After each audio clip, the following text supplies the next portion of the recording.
nyuma yaho ejo impuguke z'abafaransa zemereje ko ibisasu byahanuye indege yahoze ari umukuru w'igihugu cy'u Rwanda Juvenal Habyarimana bishobora kuba byaravuye mu kigo cy'abasirikare cya Kanombe no mu nkengero zacyo, aho mu mitwe ya politiki RNC na FDI inkingi bakomeje kwemeza ko Perezida Paul Kagame yagize uruhare mu ihanurwa ry'iyo ndege. Baranasaba kandi ko habaho iperereza mpuzamahanga ku ihanuka ry'iyo ndege. Navuganye na Theogene Rudasingwa wo muri RNC ntangira mubaza icyo abateye kuvuga ibyo. Urebye byatangajwe muri iyo raporo navugamo ibintu bitatu cyane by'ingenzi. Icya mbere ni uko kuvuga ko abarashije bashobora kuba bari Kanombe cyangwa mu nkengero zayo. Icyo numva mu by'ukuri nta kintu na kimwe kivuga kuba yararashe iyo ndege. Cyakari bavuga ko igisasu cyahitanye iyo ndege cyaba cyarakomotse mu gihugu icyo gihe bitaga Soviet Union, ni ukuvuga mu Burusiya. Icyo nacyo nanone kikaba nta kintu gitangaza ku waba yarashe indege. Icya gatatu ni uko bavuga ko ibikubiye muri raporo abantu bose baba bafitemo bifuza ku icyo bavugaho bashobora kwinenga mu gihe cy'amezi 3. Ariko kandi abantu bakwiye no kumenya yuko umucamanza atatangaje ibitekerezo bye cyangwa se atacira urubanza rwa nyuma. Ni ukuvuga ko hari ibindi bikenewe kuzavuga kuri icyo kibazo. Urumva muri ibyo byose rero nta kintu na kimwe mbona cyakabaye ishingiro ry'Ikigali kwishima ngo ibyabuze riratashe nk'ibyo bavuze ku kera ngo byatangazwa. Bo icyo bavuga ko niba bavuga ko igisasu cyavuye i Kanombe kandi nabo akaba ariko batekereza n'iperereza bakoresheje mu mwaka wa 2010 akaba ari cyo ryerekanye, no kuvuga ko abavuga ko ari FPR bidashoboka ko FPR itashobora kujya mu kigo cya Kanombe. Urumva ngo sinzi niba abantu banasomye iyo raporo yose, kuko mu bintu by'abantu ndetse hari imyanya nk'itandatu batekereza yuko abo bantu bashobora kuba bari bahagazemo, ariko nyine bakavuga cyane i Kanombe. None se uyu ku muntu uzi nawe kuzi i Kigali, kuzi Kanombe, kuzi Masaka, ibyo bice byose ukuntu byegeranye, iyo myanya ko ari Kigali batayivuze. Bo rero bihitiyemo kuvuga ibyo bashaka kuvuga, ariko nta kintu na kimwe cyavuzwe muri iyo raporo kivuga ko Kagame atari we ugomba kuryozwa icyo cyaha cyakorewe Habyarimana na mugenzi we Karyamira n'abandi bavuye muri iyo ndege. Mu mwaka ushize mwavuze ko Kagame ubwe yabibwiriye ko ari we watanze itegeko ryo guhanura iriya ndege. Usiye ko mutatubwiye byinshi kuri ibyo, mwaba muzi aho icyo gisasu cyaba cyaturutse? Ibyo natangaje umwaka ushize mu kwezi kwa 10 y'ukwezi kwa 10 kuko nabishyize mu itangazo ry'ejo, byose ndacyabihagazeho. Ikindi cya kabiri cyo navuga nuko ari jewe ari n'abandi bagenzi banjye twifuzaga kuba twabonana n'abantu bose baba bafite gushakisha ukuri ku bintu by'u Rwanda, ari uwo mucamanza wo mu Bufaransa cyangwa se n'abandi mu rukiko mpuzamahanga. Ntabwo birashoboka, nizere ko bizashoboka rero kugira ngo ibyo byose umwanya w'abantu bari bahagaze, ababikoze, uburyo babikoze, uko ayo mateka yose yaba yaragenze, ibyo byose nibyo twakwifuza gutangariza ababa babifite nk'uwo mucamanza. Icyo kibazo cyo gushakisha ukuri ku byaha byakorewe Abanyarwanda, uruhare Paul Kagame yabigizemo, ni ibintu tuzakomeza gushakisha bya mu Bufaransa, bya mu zindi nkiko kugeza igihe uko kuri kuzagaragarira.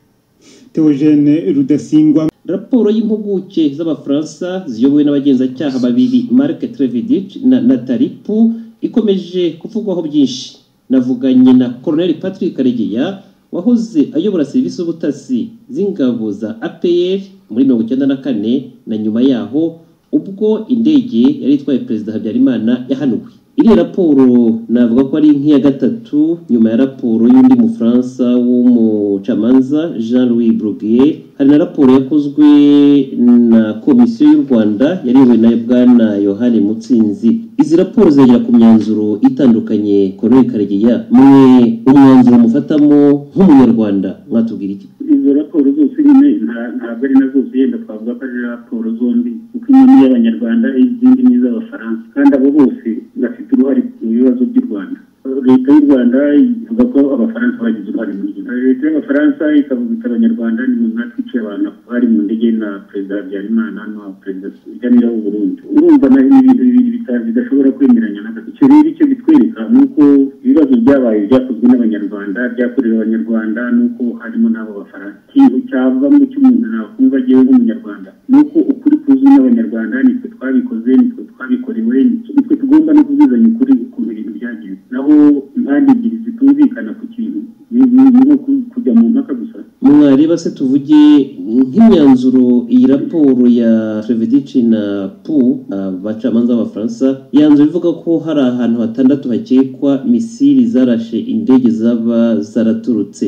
Mwe ko mwari mu bantu bashinzwe iperereza mu muryango wa FPR muri APR muri 1994 na nyuma yaho mwayoboye iperereza, kiriya kibazo cyaho abantu bari mu kurasa indege mwigeze mugitekerezaho? Ntabwo ari ngombwa kugitekerezaho cyane, kuko indege yarashwe, abantu barayirashe barazi aho bari barahazi. Ntabwo ari ikintu cyo gutindaho. Ntabwo ibyo nabonye abantu i Kigali basamira hejuru ukuri kuramenyekanye, ntabwo ikinyoma ntabwo gihinduka ukuri ngo nuko kivuzwe n'umufaransa. Kandi ndakeka nuko n'abo bafaransa ibyo bavuze ntaho bihuriye n'ibyo Kigali ivuga. Kugira ngo icyo nakubwiriraga n'ibintu bigomba kujya mu section y'abanyarwanda, akaba aritwe tubwizanye ukuri tukarangiza iki kibazo. Naho ntabwo umuntu azazikarimba aze kukubwira ngo ko wakoze ibintu kandi nawe ubizi uzi ibyakozwe. Mukabona se ko nyuma y'iyi raporo yatangajwe ejo bundi mu ntangiriro z'icyumweru icyakurikiraho iki ku bwanyu? Ariko iyo ntabwo ari raporo, ko nta gace kamwe k'ukuntu ibintu byagenze. Iyo bari baravuga ngo ballistic expert report, icyakurikiraho ni uko hagomba kujyaho investigation zinyazo.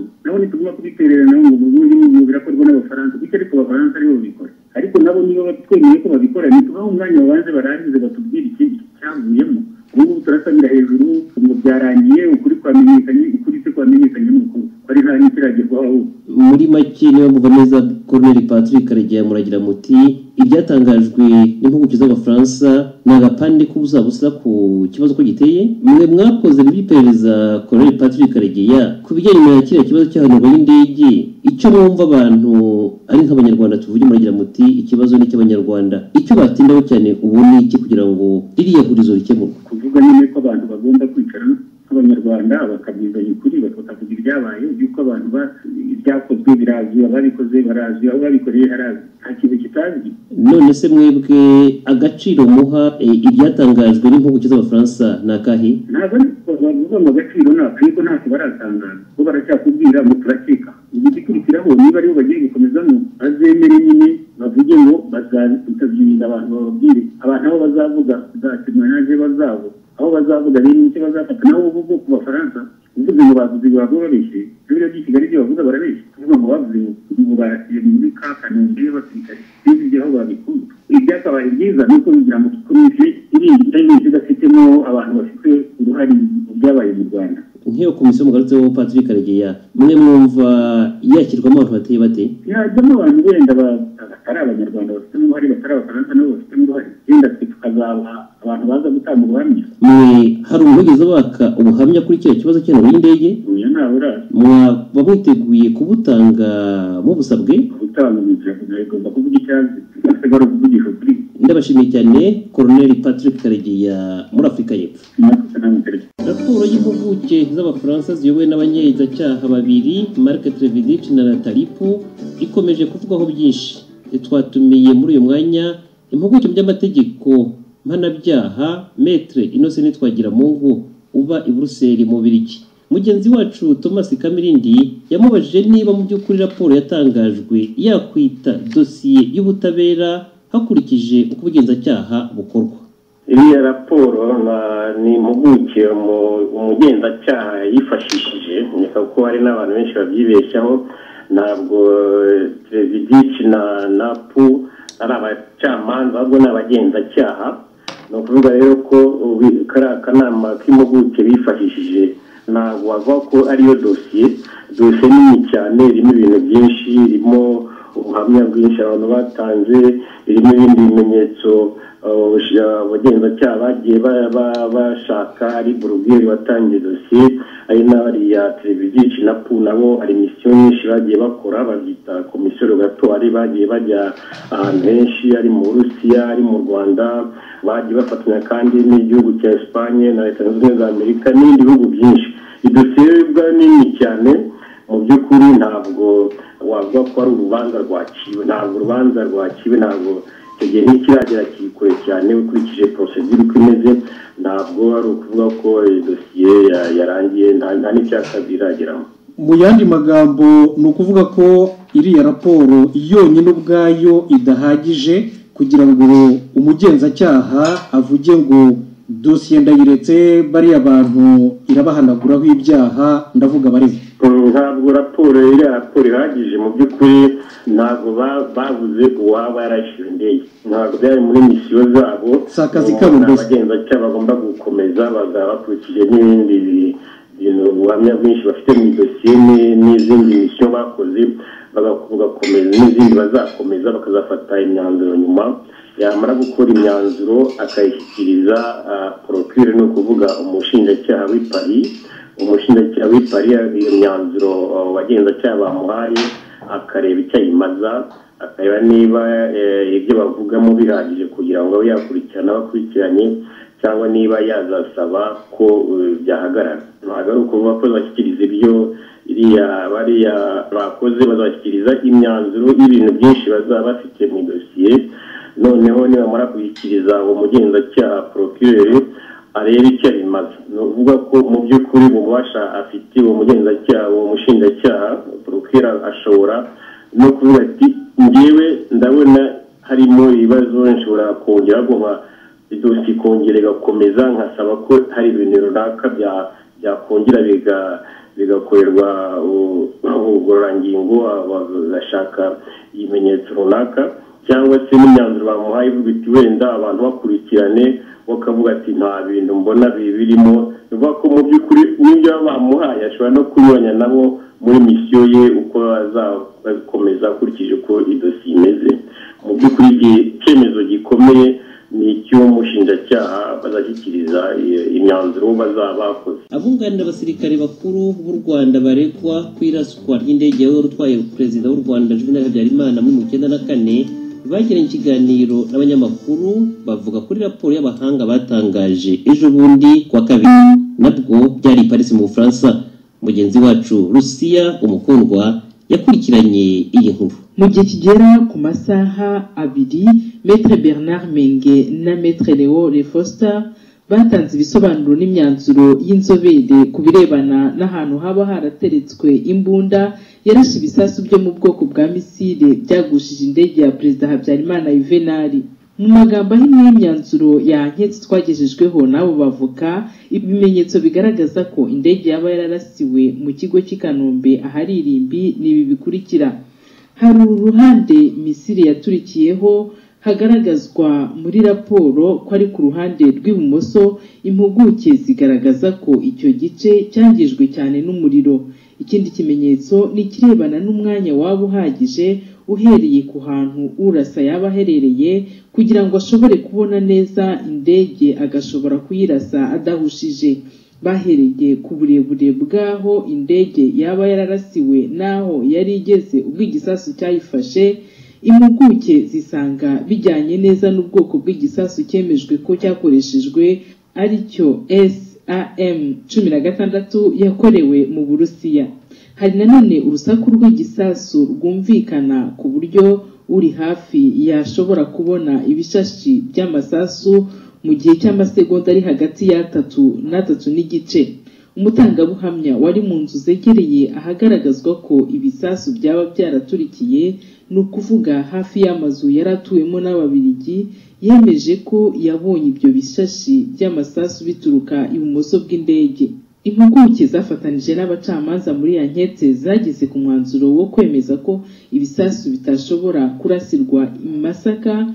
Muri izo mpamvu harimo ko misile zitari kuva i Masaka ngo ziture ku ibaba ry'ibumoso. Abatangabuhamya b'umucamanza Bruguière mu mutwe wa FPR warwanyaga ubutegetsi icyo gihe bavuga ko bari mu bakomando barashe indege ya Perezida Habyarimana, bemeza ko yarasiwe i Masaka. Muri bo harimo nyakwigendera Abdul Ruzibiza waje kugenda yivuguruza mu gihe abacamanza Pau na Trevidic bakoraga nketsi. mu bandi bashinje umutwe wa FPR imiryango y'abaguye mu ndege yasabye ko babazwa nanone n'umucamanza Trevidic n'uwitwa Evariste Musoni. Mu buhamya bwe bwa mbere ngo yaba yarumvishe abateguye umugambi wo guhanura indege ubwo yari ku murindi. Evariste Musoni yanze kwitaba ubutumire bw'abacamanza bakoze ankete yageze ku myanzuro ya nyuma.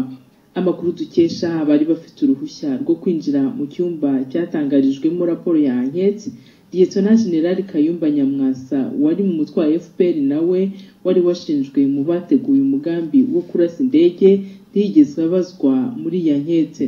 Bagenzi be bakiri mu butegetsi bw'u Rwanda nka Minisitiri w'Ingabo General James Kabarebe n'umugaba w'ingabo Lieutenant General Charles Kayonga bo babonye umwanya wo kwisobanura imbere y'abagenzacyaha Marc Trevidic na Natalipu. Uyu musirikare mukuru Nyamwasa wari mu byegera bya Perezida Paul Kagame ari mu buhungiro mu gihugu cya Afurika y'Epfo. Lucie Mukundwa, Ijwi ry'Amerika, i Paris.